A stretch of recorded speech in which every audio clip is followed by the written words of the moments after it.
तो welcome back to गुल की उड़ान। तो आज की इस वीडियो में हम सीटेड यानी आने वाले सीटेड 2026 पेपर 2 के मैथ्स की परसेंटेज की ये हमारी क्लास है 6। ठीक है, इससे पहले भी 5 क्लासेस परसेंटेज से रिलेटेड मैंने वीडियो डाला है, जिसमें मैंने थंबनेल में BPSC UP TET super TET लिख कर डाला है। बट थंबनेल जरूर बीपीएससी टीआरई 4 और यूपी टेट का लगाया हुआ है, लेकिन ये हर एग्ज़ाम के लिए है। और अभी मैं यहाँ पे मैं आपको दिखा रही हूँ सीटेट का। तो चाहे वो सीटेट हो, चाहे वो बीपीएससी टीआरई 4 हो, चाहे टेट हो, चाहे सुपर टेट हो, मतलब कोई भी टीचिंग एग्ज़ाम हो, टीचिंग एग्ज़ाम के अलावा भी जो भी एग्ज़ाम होते हैं उन सारे एग्ज़ामों में ये बहुत ही हेल्पफुल रहेंगे। तो चलिए यहाँ पे मैं दिखाती हूँ। इससे पहले की वीडियो में मैंने बताया था कि कैसे बेस को मान के हम लोग करते हैं। यहाँ पे मैं रेशियो बताऊँगी कैसे निकालते हैं। जैसे ए इज 28% मोर देन बी, ए और बी के बीच में कंपैरिजन है, ठीक है ना, कंपेयर किया जा रहा है कि ए जो है बी से 28% ज़्यादा है, ए बी से 28% अधिक है। तो इस चीज़ को हम लोग रेशियो में कैसे मानेंगे? पहले मैं 100 करके मानती हूँ। जैसे मान लीजिए ये ए है और ये बी है, कहता है A is 28% more than B. कहता है ए जो है ना बी से कह रहा है, तो बी बेस है, तो बी को मान लेते हैं 100 और 20 से कितना ज़्यादा है? 28% ज़्यादा है। तो 28 ज़्यादा है तो 100 में 28 जोड़ेंगे तो कितना हो जाएगा? प्लस 28 ऐड होगा ना भाई। अगर 20 100 है तो ये 28 ज़्यादा है तो 128। जब इसे हम काटेंगे तो ये आपका हो जाएगा 4 तिया 12, 4 दूनी 8। और सही कर रही हूँ ना? हाँ, 4 का 4 4 4 12, 4 दूनी 8 और ये 4 25 से 100, यानी इसका रेशियो हो गया 32:25। ठीक है, और वैसे नहीं करना है तो आप डायरेक्ट 100 मान के ना करके रेशियो से करना चाहते हैं तो देखिए रेशियो तो 32:25 आ गया, लेकिन आप अगर चाहें तो इसको और इजी तरीके से रेशियो से कर सकते हैं। जैसे आपको पता है कि 4% की वैल्यू क्या होती है? 1/25 होती है, ये आपको पता होना चाहिए। 4% 1/25 हुआ तो 28% कितना होगा?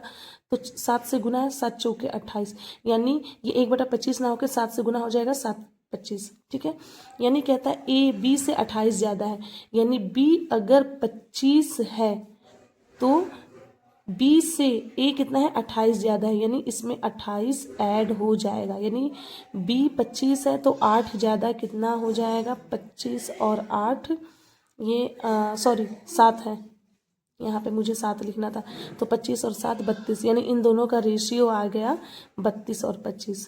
यानी यहीं पे आप देखिए कहता है कि ए बी से 28 ज़्यादा है, यानी अगर ये बी हो जाएगा बी से, तो बी अगर 25 है तो ए 28% ज़्यादा है, ये 28% की वैल्यू ही 7 है, यानी 28% के हिसाब से 28% ज़्यादा है, और रेशियो में देखें तो 7 ज़्यादा है, यानी बी 25 है तो ए हो जाएगा 25 में ये 7 क्या हो जाएगा? प्लस हो जाएगा, 25 + 7 32। तो ये रेशियो बना।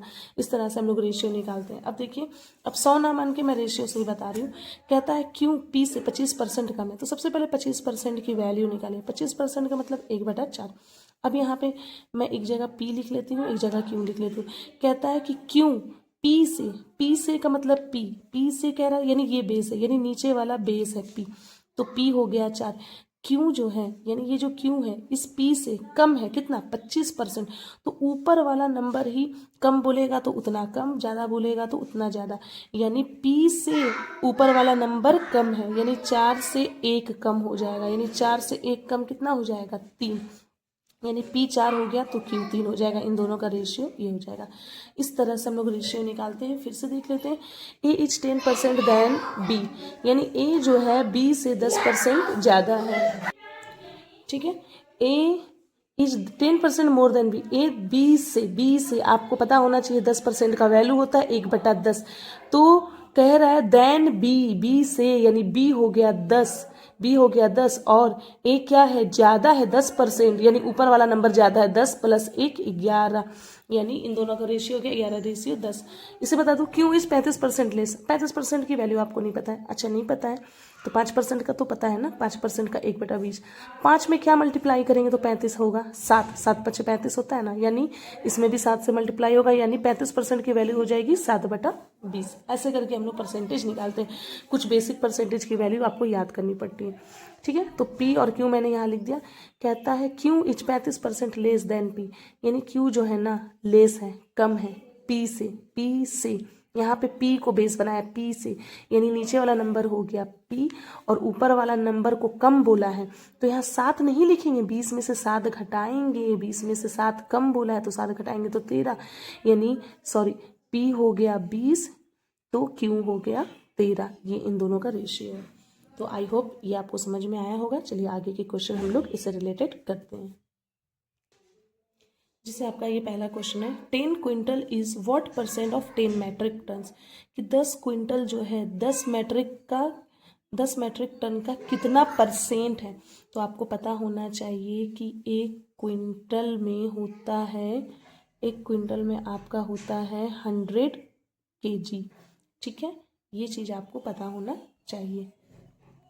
एक मिनट, एक क्विंटल में 100 kg और उसके बाद और एक मैट्रिक टन में होता है आपका 1000 kg।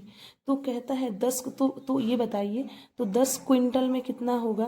तो 10 क्विंटल में हो जाएगा 10 को 100 से जब एक में 100 तो 10 में 100 से मल्टीप्लाई करेंगे तो 1000 kg। इसी तरह 10 मैट्रिक में कितना होगा, तो आपको पता है कि एक मैट्रिक में 1000 kg, तो 10 को 1000 से मल्टीप्लाई कर देंगे तो ये हो जाएगा 10,000। तो कहता है 10 क्विंटल 10 मैट्रिक का कितना परसेंट है। तो 10 क्विंटल का मतलब 1000 kg।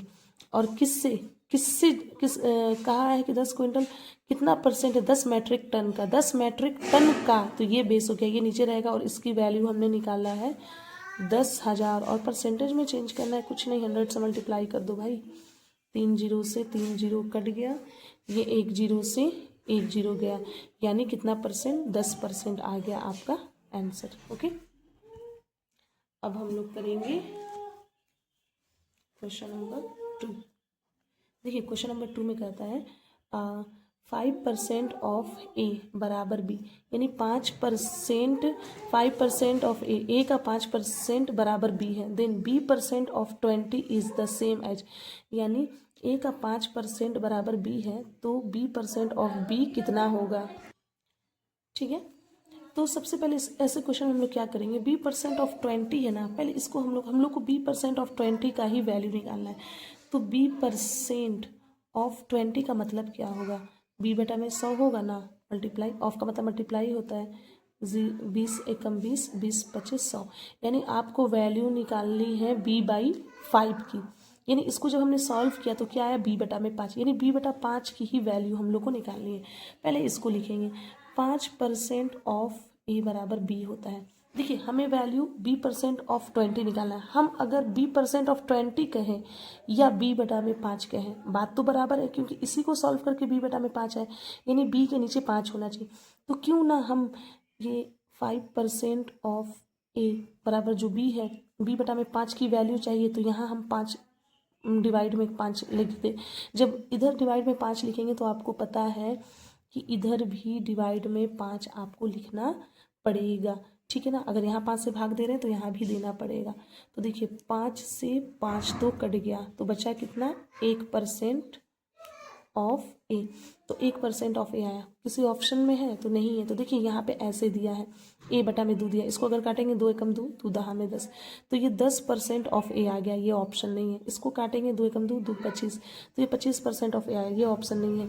ये 2 और ये 0 और 0 कट गया तो ये भी नहीं है। ये 20 से 20 कट गया तो कितना आया, 1%, यानी ऑप्शन नंबर डी, 20% ऑफ ए बटा में जो बी आया है, अगर इसको हम काट देते हैं बी से बी तो ये 1% नहीं हो जाएगा, 1% ऑफ है, यानी हमारा ये वाला आंसर है क्वेश्चन नंबर डी। ठीक है, आई होप ये समझ में आया होगा। अब हम लोग इधर चलते हैं। देखिए क्वेश्चन नंबर 3 उसी तरह का है, ये आप खुद से करेंगे। अब यहाँ पे आता है एक अलग तरह का question, A is 95% of B, then what percent, यहाँ पे परसेंट मैंने गलत लिख दिया है, ऑफ ए इज बी। कहता है ए ना बी का 95% है, बी का आपको पहले पता होना चाहिए कि 95% की रेशियो कितनी होती है, फ्रैक्शन वैल्यू। 5% का मतलब होता है 1/20। 5 में क्या गुना करेंगे तो 95 आएगा, 19 25 95, तो यहाँ भी तो 19 से गुना होगा, यानी 95% की वैल्यू आ जाती है आपका 19/20। अब यहाँ पे देखिएगा, यहीं से ये चीज़ अगर आपको आ गई परसेंटेज में तो आपका प्रॉफिट एंड लॉस, आपका SICI, रेशियो पर परसेंटेज, मतलब अर्थमेटिक का हर एक चीज़ आपको आने लगेगा। यही तो बेस है। अब देखिए क्या कहता है, ए इज 95% ऑफ बी का कहता है, जो ए है ना बी का 95% है, बी का 95, तो यानी बी बेस है, ये बी हो गया, यानी बी हो गया 20, और ए जो है ना वो बी का 95% है, यानी ये हो गया ए। तो आप कहेंगे इसमें कुछ ऐड या माइनस नहीं, यहाँ पे अगर कहता है कि ए 20 से 5% कम है तो माइनस कर देते बी 20 में से, अगर कहता है 95% ज़्यादा है तो 20 में जोड़ देते, लेकिन कहता है नहीं, बी का ही वो 95% है, यानी परसेंटेज में कहें तो वो 95% हुआ, और रेशियो में कहेंगे तो वो 19 होगा, यानी बी 20 है तो उसका 95%, ए क्या है 19 है। अब सवाल क्या कहता है, अब सवाल यहाँ से अलग है, what percent of A is B, यानी ए जो है, देखिए यहाँ पे ए को 95% कह रहा था बी का, अब पूछता है what percent of A is B. नहीं, यहाँ पे क्वेश्चन थोड़ा सा, ये मैं लगता है मैंने गलत लिख दिया है, सॉरी, क्वेश्चन एकदम सही है, what percent of A is B, यानी ये जो बी है ना, ए का ऑफ ए बोला है ना, सॉरी, यानी बी जो है ए का कितना परसेंट है, बी जो है ए का ऑफ ए, यानी नीचे 19 रहेगा, और बी जो है, ऐसे सवाल बोला है, ये जो बी है ना वो ए का कितना परसेंट है, तो ए का, तो ए को नीचे, और बी के बारे में पूछा है तो बी ऊपर, और ये जब आप इसे मल्टीप्लाई कर देंगे, काट लेंगे, छाट लेंगे, ये 2000 आपका हो जाएगा बटे में 19। अब आप इसे मिक्स फ्रैक्शन में लिखिए, जैसे लिखना है लिखिए, अगर आपका क्वेश्चन में अगर आंसर में आपका मिक्स फ्रैक्शन है तो मिक्स फ्रैक्शन में आंसर दीजिएगा, अगर पॉइंट में होगा तो पॉइंट में आंसर दीजिएगा, ठीक है। आई होप इतना तक समझ में आया होगा। अब चलते हैं थोड़ा सा नेक्स्ट टाइप के क्वेश्चन में। ये देखिए क्या बोला है, what is the percent increase in the number if it become 6 times the original number.